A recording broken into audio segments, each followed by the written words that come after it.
Hi, my name is Anu Mukund Bharadwaj. I am an assistant professor of marketing at the University of St. Thomas, and I'm very excited today to have an informal conversation and discussion with Professor P.R Mukund, who has written a book titled Vedic Numbers and Symbols. And I wanted to have some discussion with Professor Mukund about the content of the book and welcome him to the studio. So thank you, Professor Mukund, for coming here and having this discussion with us. I wanted to first start off by asking you if, without giving away everything that you've written in the book, if you can tell us a little bit about the purpose of the book, your motivation while writing the book, and who is your intended audience.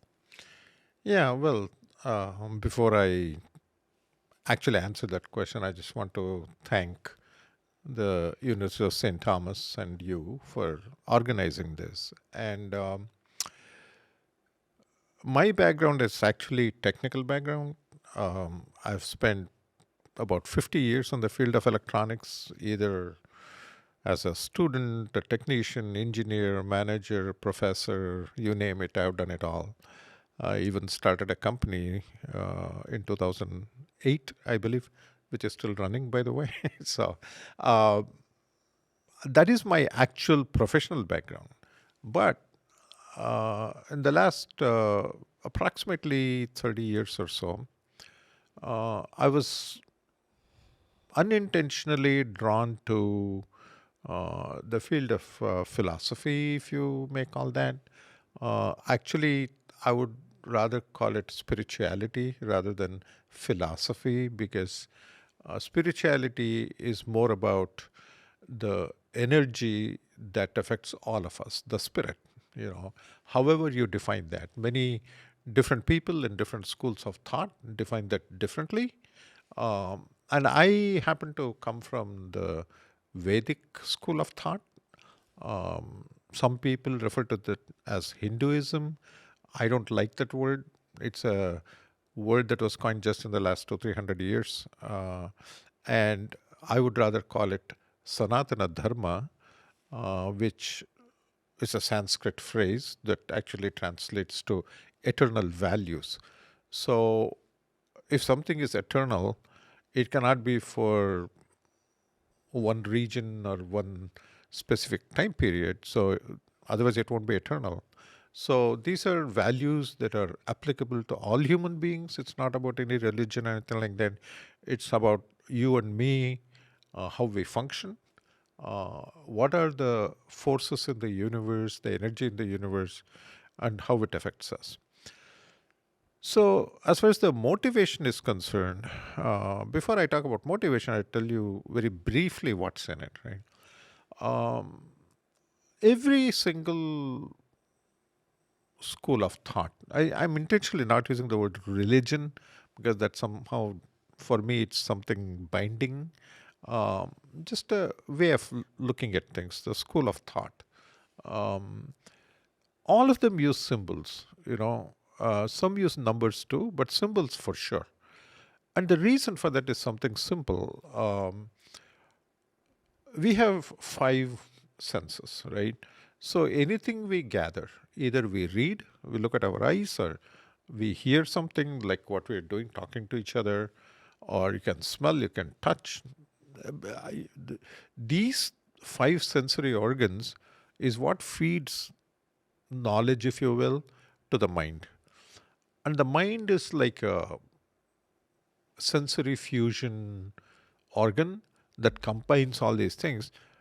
By the way, it doesn't give equal importance to everything. For example, we think that something we see is more real than something we hear. Like if I tell you that it's cloudy outside, you must say, okay. But if you go and actually see that it's cloudy, it's more relevant to you, right? You attach more importance to that. But having said all that, so all of these five sensory organs will gather information, if you will, and that is turned into knowledge by the mind, putting all these things together, right? The problem is that every single one of these sensory organs has limitations. For example, we cannot see everything. The frequency range is limited. We cannot hear everything. For a simple fact is that dogs can hear things we cannot hear, right? So there's limitation in every sensory organ as to the range of inputs that we can actually perceive, right?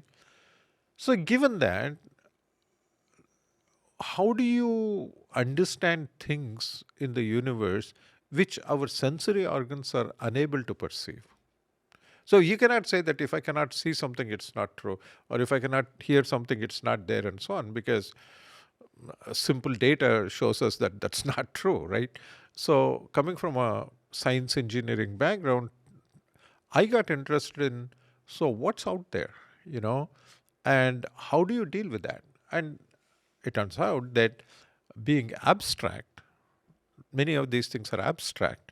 So how do you put it into something that is tangible? And many schools of thought, particularly the Vedic school of thought, used two things in addition to words. One is using symbols, and the other one is using numbers. And the thing is that you can describe something in words, even though it's kind of hard to do, but you can try.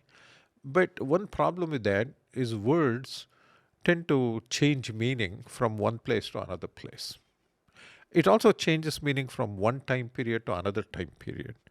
So you need something to calibrate the words, and symbols or numbers are what are used.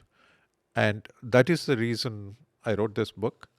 And I also should briefly say one more thing, which is this is not a treatise on symbols and numbers in Vedic thought. Because if you take any one of those things, you can write a big, thick book on that, right? This is more like a primer. This is more like something that will introduce you to the concept. So that if you get interested, you can take any one of those things actually and delve deep into that. It's very interesting. Who do you think would be the intended audience for your book? Yeah, that's a good question. Uh, I hope everybody, but particularly it's written for billions of people who claim to be quote unquote Hindus, right? They go to temples, they follow certain cultural norms, there are certain traditions, and so on. Oftentimes, we don't know why we are doing what we are doing. And if I can use an analogy, you see somebody sitting in front of a laptop typing away, right?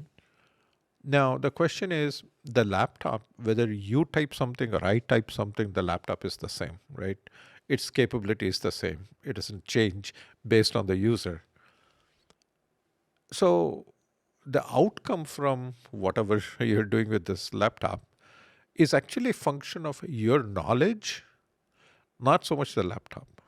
So, people focus on what they call rituals. I don't even like that word, but traditional acts, people look at it, so why are you doing this? Why are you doing that? What's the benefit from this? And so on. And a lot of times our people don't have an answer because nobody told them, right? So they really don't know.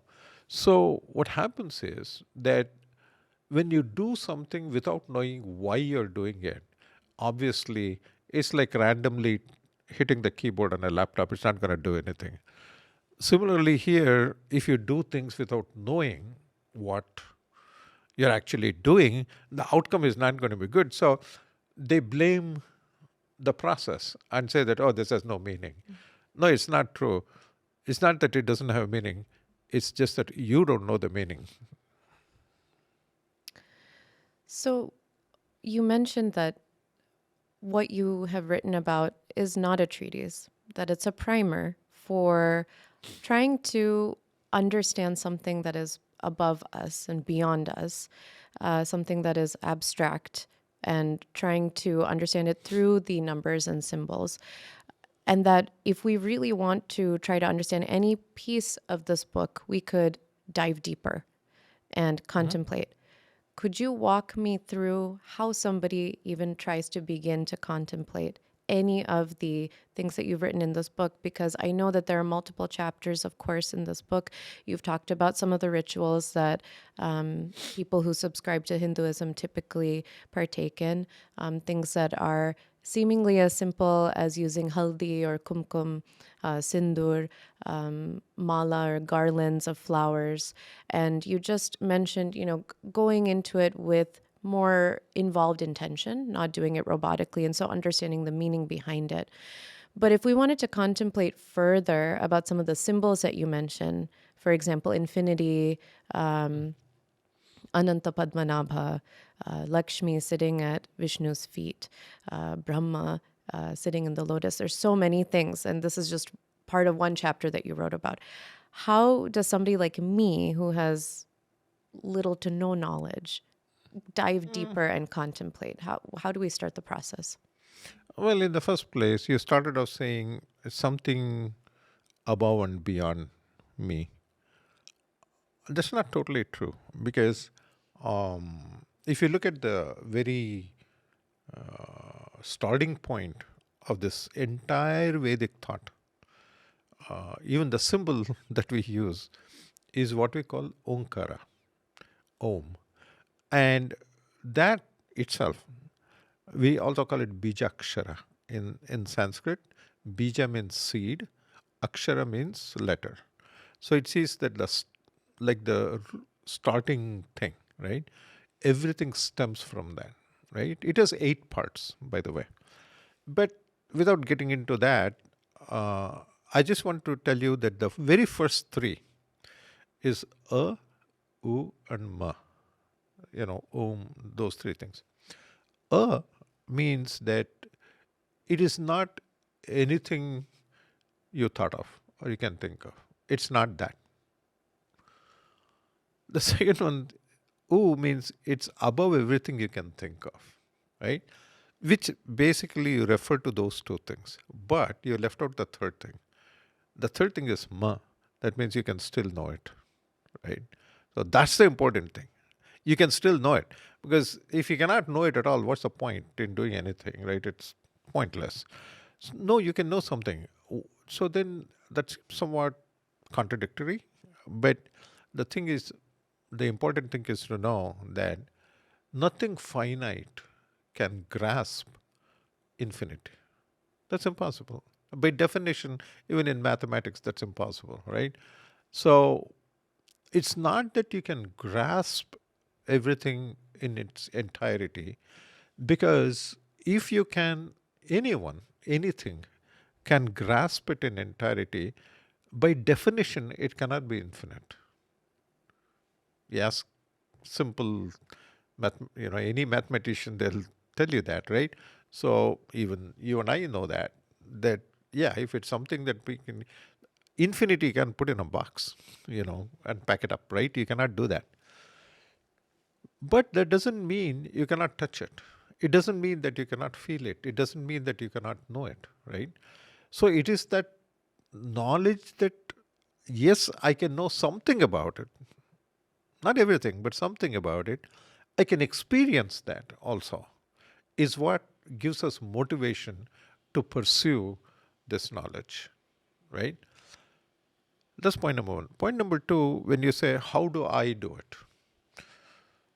Same way I do it, which is that in anything you can read what other people have written, read the scriptures, you can. That's one way of doing it. The second way, which is probably more relevant, actually, is experiential, right?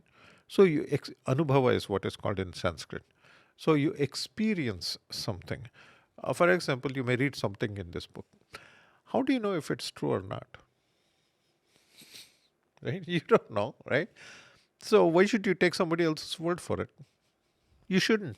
Actually, you shouldn't.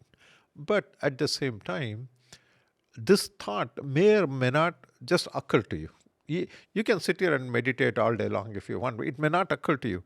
So that's why it's okay to read things. It's okay to see what other people who have experienced whatever they have experienced, whatever it may be, when they write about it, you look at that. And the way I can use an analogy, let us say that you never heard of Hawaii, never heard of it, right?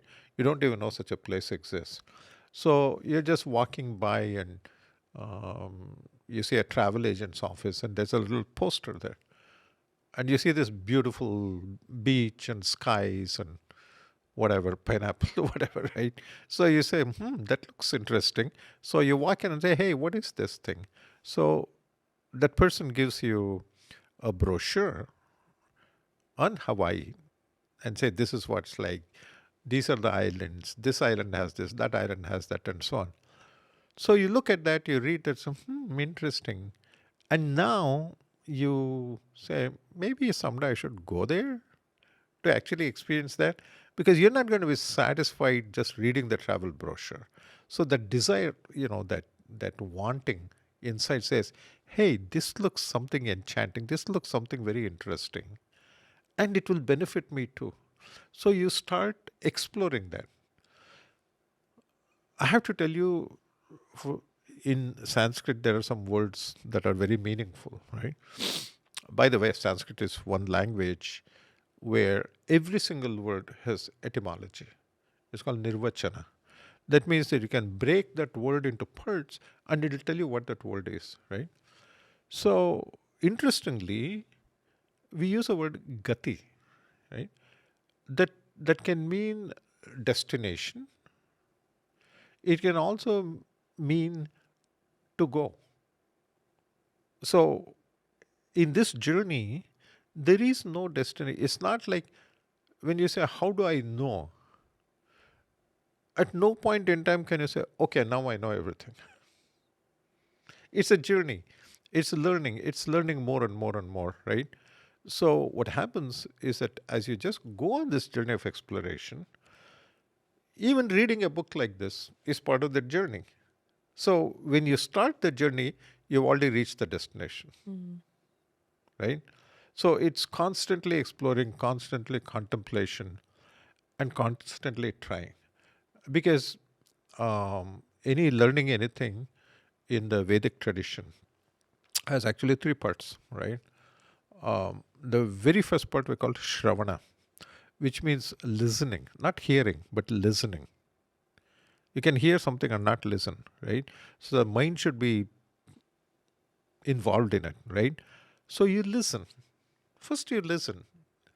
Now, that person who is telling you may or may not know the truth, or he or she may not know how to express it. Even if they do, you may not understand what they're saying, because my experience base is different from yours, right? So the same word will have different meanings for you and me.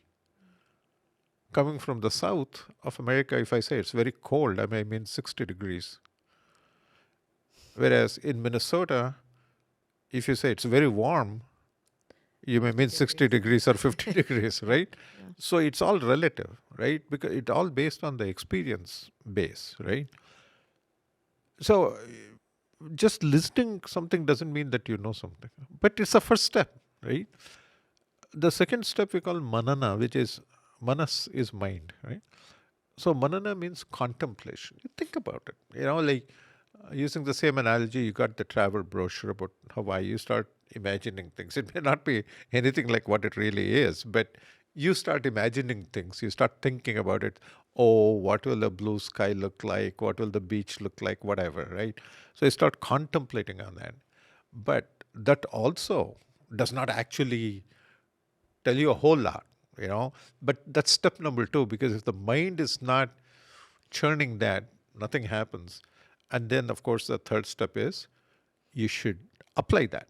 You should actually apply that and see what happens for yourself, right? And when you see benefits from that, and you may calibrate your understanding a little bit, it's quite possible. You may say, oh, that's what I thought, but this is what it really is, and so on, which is fine, because that experience is the ultimate thing, And so if you follow this process, like I said, there is no end goal. right? Every little bit, every single little bit actually will take you a step higher. And that gives you the bliss, ananda as we call it, because we call it jnana and ananda. Right? Jnana is knowledge, wisdom, everything rolled into one and more, right? And bliss, they go hand in hand, right? So there's nothing that gives you greater joy and greater bliss than finding out something new. Nothing, right? And that's why you and I are in academics, because we like that, right? But the fact is that once you experience that, you want to get more of it, right? So that's the process that one uses. And there's no, it's not like, I can sit here. Just because I wrote a book doesn't mean you may have more experiences in certain things than I do, and you may understand those things better than me, right? It's not only possible, but it's very plausible. Some experiences, I don't know. If I can just give one simple example, I don't know what it is to feel the joys and pleasures of motherhood. I'll never know that, right? Which you do. And you can try to explain that. I'll say, nice, but I don't know it, right? So in every single thing, we cannot say that, oh, I know everything. No, you don't. No, you don't. Sorry, but you don't, right? But that's okay. That's totally okay.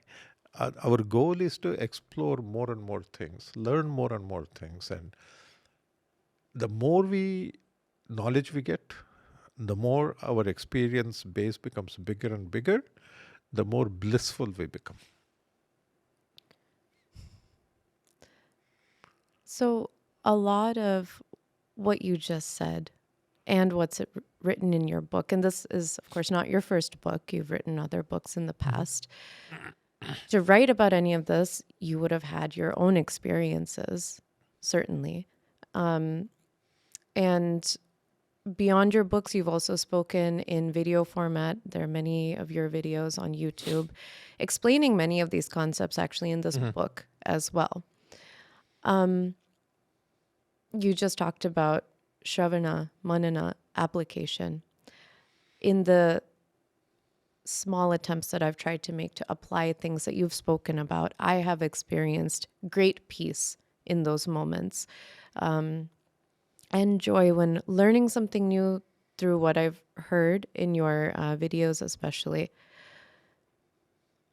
But I'm more interested in learning more about your experiences because we can learn from our own experiences, but we can also appreciate others to understand, some of the beautiful outcomes that can come from applying what you talk about and what you've written about in your books.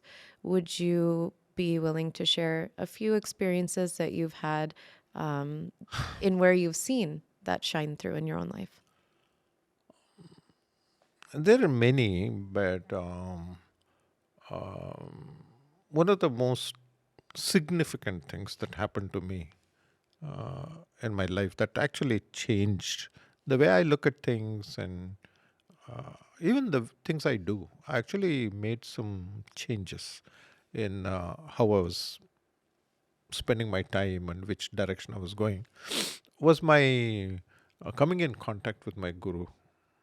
I think that's one significant experience, because the relationship between a true guru, right?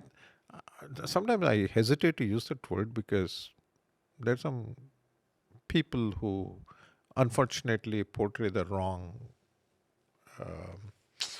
image and so on. So let's not talk about that. So I'm talking about a spiritual guide who's really comes from a place where there's a lot of energy and experience. We should understand that this is water flowing. So when you look at knowledge in a broader sense, and I use that word lightly, I would rather say jnana, right? It's sort of like, I think I even write about this some place in the book, if I'm not mistaken. I use this analogy. So you look at the ocean, right? The ocean seems infinite. Actually, it's not, but it seems infinite, right? The ocean of knowledge is truly infinite. There's no end to that, right? So, what is the process of that water starting from the ocean and getting back into the ocean, right? The sun shines on the ocean and the water evaporates from the surface, just from the surface, not from the depth, from the surface. It evaporates, goes up, becomes clouds, and the winds will, the high pressure, low pressure, the winds will push it over land, right? The rain falls, goes into the ground, right? And you get water from the wells at the depth. Also, water that fell at very high elevations in the mountain. Like a little spring, it'll start and then become a mighty river and it goes back into the ocean, right? Similarly, knowledge is like that too. Jnana is like that too. It all starts from that infinite source. Call it whatever you want. Okay, so it starts from that, and when just like sun shining on that, right? What happens is that that interaction, just the ocean being there doesn't mean that clouds will form, right? Energy is required. So when energy is comes in contact with energy, it rises to a high level, and that will come just like coming over the land, right? It'll reach humanity, it'll reach all of us. And just like the river starts at a height, there are people who are spiritually speaking, knowledge wise, they're at very great heights, right? It starts from them and it flows. So the fact is that it's not, when we talk about a guru, we're not talking about a person. Actually, not, we're talking about a process. We're talking about a process of how knowledge flows, right? And we're all conduits. Even you and I, as professors teaching engineering or marketing or whatever, right? We're all conduits. We did not invent that knowledge, right? So many people, so many things are done. We're only conduits, that's all, right? That's all we are. It's our good fortune that we are, but still we're just conduits. It didn't come from us, it came through us, right? You agree? So it's no different in spiritual matters also. So it's sort of like, if suppose you think of yourself as a tap, coming to in contact with the guru is like making that pipe connection in the back and turning the valve on, Mm-hmm. right? So it's a very exciting moment when you see that, oh, what is flowing through, and that I was very fortunate, and uh, that actually changed everything for me. It actually completely changed everything, because the energy, like even as I sit here and speak or what's in that book, I even say it in the book, right at the very end of the book, I say that because my guru, his name, by the way, was Dr. Bananjay Govindacharya. Uh, he's the one long time back. It's been, I don't even remember, close to 30 years, first time I met him. But over the years, made me bring more clarity into my thought process and what my goals should be in life. And that is what has resulted in all this. That's just one experience. There are many, many experiences. Even in your response just now, you used symbolism with the water Of system and course. the river. And so it's everywhere. And Hmm. everything is connected Hmm. inside us, around us. We're part of it too. Yep. Well, you mentioned motherhood and referred to me. Yes, so I have two kids, and it's an amazing experience, and my kids are growing up faster than I can keep up. How do we as parents, especially young parents, we want to instill the best in our kids. We want to give them the best, be it the best education, the best activities, the best life that we can offer them. The things that you've written about in your book are obviously very deep thoughts, and they're deeper concepts. How can we as parents help pass on the knowledge that you've written about in this book to the extent that we can to our own children? I don't think you can actually sit down with a kid and say, I didn't, I in my own personal life, I have not done that. But children learn more from observation than listening to what they're told. That's my experience, right? So it's the way we live our lives. So the best way, you ask me, what is the best way to pass it on? I think, and this is just my humble opinion, I may be right, I may be wrong, but my opinion is that the best way to pass on something is to live that life. That's all. And because you have to understand that a small child, like 5, 6, 7, 8 years old, is capable of comprehending only so much, right? But it is observing. It is observing.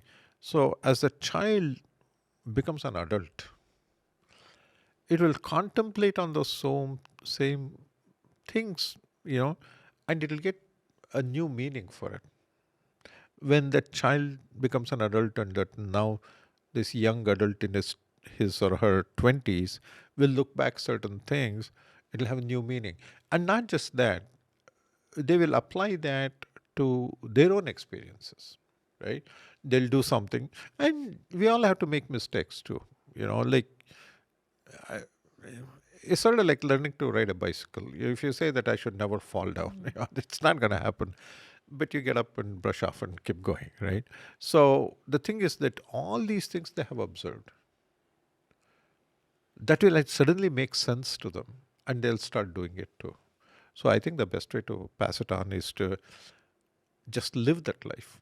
Like for example, if you're always sharing what we have with those people who are less fortunate than us, they just see that, and it becomes a way of life. And when they grow up, they'll say, oh, there is joy in sharing, with and even there it's not giving. See, a lot of times, even in our universities, we use the word giving, right? Um, I I would rather use the word offering rather than giving, because only you can only give what is yours, right? But what I have is just a blessing. It came from somewhere else, right? It came from above. So I can share my blessing. I cannot give my blessing.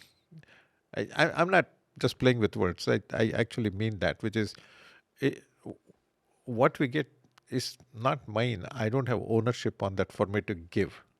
But whatever I'm blessed with, I can share it, right? And give it as an offering to the very place where it came from, through people who are less fortunate than me. So that's a much more realistic and humble way of sharing things, in my opinion. And so if you do that, the children also will do that. So I could keep asking you questions. We could go on and on. I think as I wrap up my questions for today, I wanted to ask you if you'd be willing to talk about your other books that you've written in the past as well. One thing that I have so appreciated, and I think in my humble opinion, it's the trademark of a true guru, is that you take complex thoughts and concepts and you distill it down into some sort of format that I can understand and other readers can understand in your book. So this book here sitting in front of us, you could go read through it relatively quickly, but if the reader goes through and contemplates each concept, actually there's so much there, and I think it's a book that needs to be read over and over again to truly understand anything in it. And perhaps each time you read it, you get a new meaning in it as well. I wonder if you would be open to talking a little bit more about your other two books, and I have them here as well. Yeah. I have Karma and Intent, The Hidden Connection, I think, which was your other recent book that you wrote in the last few years, and then The 10 Gunas, which was a book that you wrote before that as well. Yeah. Well, something that applies to all of these three books, including the new one, is that it's not a novel. You cannot read it like a novel. It's not. It's not meant to entertain you. That's not the goal. Of course, it should be written in a manner in which it's readable and all that. But the goal is not to just keep you occupied. Sometimes we read novels just to kill time, in a fun way, right? That's not the goal of these books at all. So, what you really should do is not reading it over and over again. I would say that you read a chapter, right? It may, okay, you can read it more than once if something is not very clear, but at some point you have to stop that. You have to stop reading, okay? Read a chapter and necessarily read it 2, 3 times, whatever. But when you think that, okay, I think I know what he's trying to say, stop. At that time, I would contemplate on that. And when I say contemplate, I'm talking about from your experience base. You can say that, is that true? I mean, does that gel with everything that has happened to me in my life so far that I remember? Right? So you contemplate on that. And then now next time you do something, okay, a simple example, what I just told you, right? We may all go do some quote unquote charitable things. We might, we may offer some food or whatever, right? So if you look at it as a it's a perspective. So next time you do it, wait. First thing you should ask yourself, does it even make sense?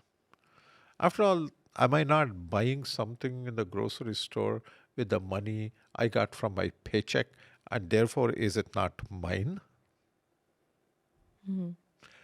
I won't give the answer to that. I'm saying that we should those are the type of things when it's a contemplate. You think about it. Does it make sense? What he's saying, does it make sense? Or is it truly? Even my paycheck, is it a blessing? Mm-hmm. Even my job, is it a blessing? So how can I claim ownership on that? Did I start this university? No, you did not. Right? So there's something there, and you are blessed with an opportunity. Right? So you contemplate on that, and next time you do that, whatever it may be, I'm not just talking about giving anything in life. You now look at it from that perspective and see what the outcome is. See if it works better for you, right? Only then you'll actually believe it. You won't believe it just because I write something in a book or I say that, oh, it's in the scriptures and all. You'll say, okay, very nice. But you'll move on with life, right?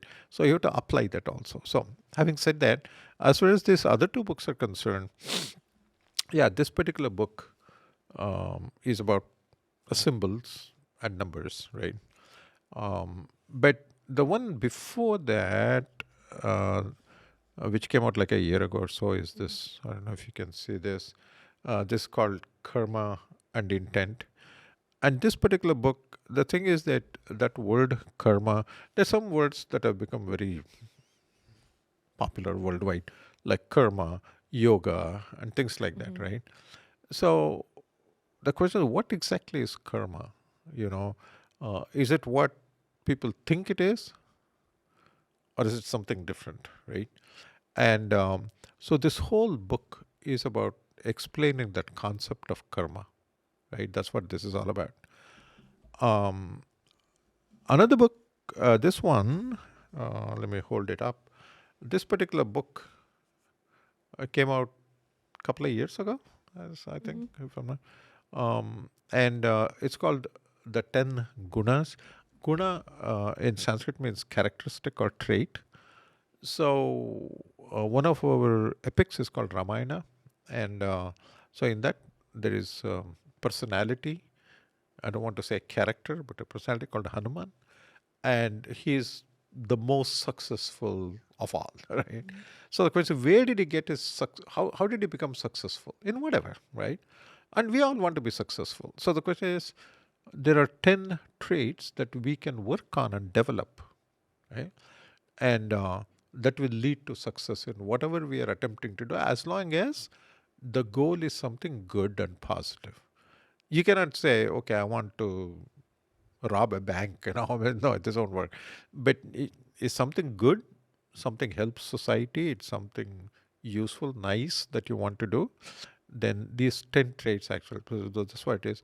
I should also just briefly say that most of the audience for these books actually are in India, many people. Uh, it's available on Amazon. All the three books are available on Amazon, India, and maybe Amazon worldwide too. I don't know, but definitely I know that it's available on Amazon India. It's also available in all major bookstores in India, like Sapna, Book Depot, and things like that. Bookstores in south southern part of India, and so on. But anyway, it's available on Amazon. That's the main thing I wanted to say. So, one thing also, last comment is that these are not meant to make money or become famous or anything like that. They're very, very, the cost of these books is very low, right? We don't want to give it away free, because if you give it free, it has no value. So I want people to spend little money and buy it, but then they'll probably read it, right? That's the only reason. Just to put things in perspective, this latest book, they're all in that range roughly, but this is priced at 180 rupees. And even in India, that's not much money. If you convert to dollars, like $2, yeah, or something like that, right? Or a little more.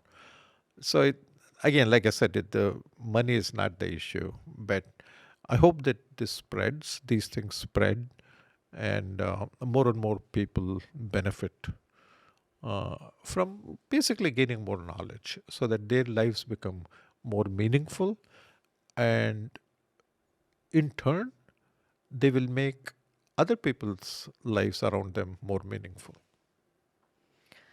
Thank you for sharing about your other books as well. I'm being a little greedy with my time here, and I want to ask you a couple more questions before we wrap up. But it's a wonderful opportunity and a blessing for me to be able to have this opportunity to speak to you in this format. You've done many, many different things in your life. You are a poet. There are music CDs based off of your poetry. You've written books. You're a professor emeritus of engineering. Many, many hats that you have worn beautifully throughout your life. And I wonder if you'd be willing to share also about Tarapashna, just briefly, about why you started Tarapashna and what Tarapashna, its goals are. Yeah, this is a not-for-profit institution that was, it is registered as not-for-profit, started in India, in Bengaluru, and now we have a branch in coastal town called Udupi. The whole idea was that I realized many years ago, this is in 2005 actually, that a lot of manuscripts, old ancient manuscripts in India are on like palm leaves, dried palm leaves, and wood and things like that, right? And obviously, over the centuries, they have, by the way, they have lasted much better than books. Just let you know, 400-500 years, no problem. Okay, I cannot say that about many books. So it's a medium, and it's not some philosophy or spirituality. Everything, there's mathematics, medicine, you name it. It's all on these manuscripts, and so I realized that these things are going to go away. So, being an engineer, I looked at not just me and my students as a group, we looked at uh, technological solutions to preservation of manuscripts. And we have brought some pretty interesting technologies to the field. And just you know this because I shared it with you, where just 10 days ago or something like that, a week ago or something, one of those technologies was actually shared with the Prime Minister of India. And he was very appreciative of that. And so these are things, these technologies will help preserve things for another 500,000 years. So that's what we do in Tarapashna. And as we speak, we have, I don't want to say saved, that's a very arrogant word, but we have been instrumental in the preservation of more than 3,000 ancient manuscripts. And we continue to do that. Thank you. Thank you for sharing about that. I think we'll wrap up our conversation for today, but I wanted to thank you once again for this opportunity to learn more about your latest book, Symbols and Numbers, Vedic Thought, as well as your previous books that you have written, more about Tarapashna. And again, to access these books, to purchase these books, we can go to Amazon.com and as well as local bookstores in India. Thank you very much, Professor Mukund. Well, thank you for arranging this. I also want to particularly thank your University of St. Thomas in St. Paul, Minnesota.